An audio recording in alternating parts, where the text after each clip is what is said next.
மதிய உணவு திட்டம் மற்றும் சத்துணவு திட்டம் போன்ற முன்னோடி திட்டங்கள் தமிழ்நாட்டில் திறம்பட நடைமுறைப்படுத்தப்பட்டு வருகின்றன. இருப்பினும் பல குழந்தைகள் காலை உணவு அருந்தாமல் பள்ளிக்கு வருவதால் அவரிடம் கவனச்சிதறல் தென்படுவதையும் ஊட்டச்சத்து குறைபாட்டினால் குழந்தைகளின் நலன் பாதிக்கப்படுவதையும் எடுத்து கூறி கல்வியாளர்கள் மற்றும் ஊட்டச்சத்து நிபுணர்கள் பலரும் காலை உணவு திட்டத்தை அறிமுகப்படுத்த வேண்டும் என கடந்த பல ஆண்டுகளாகவே கோரிக்கைகளை முன்வைத்து வந்தனர். எனினும் காலம் மாண்புமிகு நமது முதலமைச்சர் அவர்களின் வருகைக்காக காத்திருந்தது.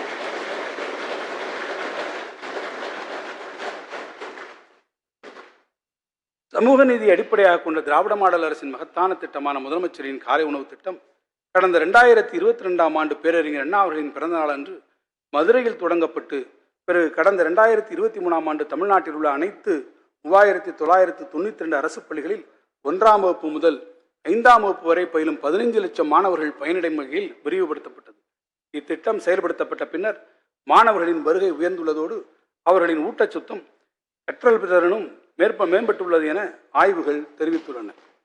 பள்ளி கல்வியை மேலும் பரவலாக்கவும் கற்றலை இனிமையாக்கவும் எல்லா குழந்தைகளும் பசியின்றி கல்வி அறிவு பெற்றிடவும் எந்த தியாகத்தையும் செய்திடுவோம் என்று அறிவித்த மாண்புமிகு முதலமைச்சர்களின் உன்னத நோக்கத்தினை மேலும் முழுமையாக செயல்படுத்திட தமிழ்நாட்டின் ஊரகப் பகுதிகளில் இயங்கி வரும் அரசு உதவி பெறும் பள்ளிகளில் 1ஆம் வகுப்பு முதல் 5ஆம் வகுப்பு வரை பயிலும்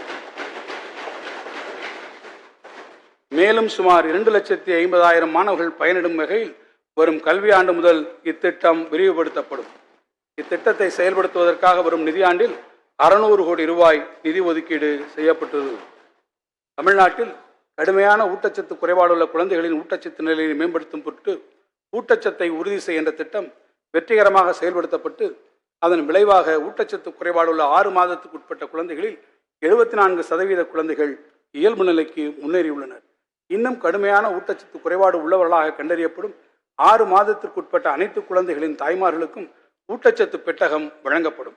மேலும் குழந்தைகள் மையங்களில் அடிப்படை வசதிகளை உறுதி செய்திடும் வகையில் வரும் நிதியாண்டில் சுமார் 70 கோடி ரூபாய் செலவில் வாடகை கட்டடங்களில் இயங்கி வரும் 500 குழந்தைகள் மையங்களுக்கு புதிய கட்டடங்கள் கட்டப்படும். ஒருங்கிணைந்த குழந்தைகள் மேம்பாட்டு திட்டத்திற்காக வரும் நிதியாண்டில் 3123 கோடி ரூபாய் ஒதுக்கப்படும். 1989ஆம் ஆண்டு தருமபுரி மாவட்டத்தில் தொலைநோக்குடன் விதைக்கப்பட்ட சுய உதவி குழு திட்டம் இன்று நாடெங்கும் கோடிக்கணக்கான மகளிரின் வாழ்க்கையில் ஒளியேற்றும் இயக்கமாக உருவெடுத்துள்ளது. மகளிரிடையே சேமிப்பு பழக்கத்தை ஊக்குவிக்கவும் அவர்களை தொழில் முனைவோர்களாக மாற்றி சமூகத்தில் பெண்களுக்கு உரிய பங்கினை வழங்கிடும் நோக்கில் அவர்களின் வளர்ச்சிக்கும் திறன் மேம்பாட்டிற்கும் தேவையான நடவடிக்கைகளை இந்த அரசு தொடர்ந்து எடுத்து வருகிறது. இதுவரை சுய உதவிக்குழு இயக்கத்தில் இணைந்திடாத மகளிர் மற்றும் விளிம்பு நிலை வாழ் குடும்ப உறுப்பினர்களை கொண்டு 10,000 புதிய சுய உதவி குழுக்கள் வரும் நிதியாண்டில் உருவாக்கப்படும். மேலும் வரும் நிதியாண்டில் 35,000 கோடி ரூபாய் அளவிற்கு வங்கிக் கடன் வழங்க இலக்கு நிர்ணயிக்கப்பட்டிருக்கிறது. தமிழ்நாட்டின் முத்திரை விதிக்கும் திட்டங்களில் ஒன்றான தோழி பணிபுரியும் மகளிர் விடுதிகள் தாம்பரம், திருச்சிராப்பள்ளி, கூடுவாஞ்சேரி உள்ளிட்ட 10 இடங்களில் 1145 மகளிர் பயன்பெறும் வகையில் 35 கோடி ரூபாயில் அனைத்து நவீன வசதிகளுடன் வெற்றிகரமாக செயல்பட்டு வருகின்றன. சென்னை, திருவண்ணாமலை, ஓசூர் ஆகிய நகரங்களில் 432 பெண்கள் பயன்பெறும் வகையில் 36 கோடி ரூபாய் மதிப்பீட்டில் 3 புதிய தோழி விடுதிகள் கட்டப்பட்டு வருகின்றன. இதைத் தொடர்ந்து வரும் நிதியாண்டில் சென்னை, கோயம்புத்தூர், மதுரை ஆகிய முக்கிய நகரங்களில் 345 மகளிர் பயன்பெறும் வகையில் 26 கோடி ரூபாய் மதிப்பீட்டில் 3 புதிய தோழி விடுதிகள் கட்டப்படும்.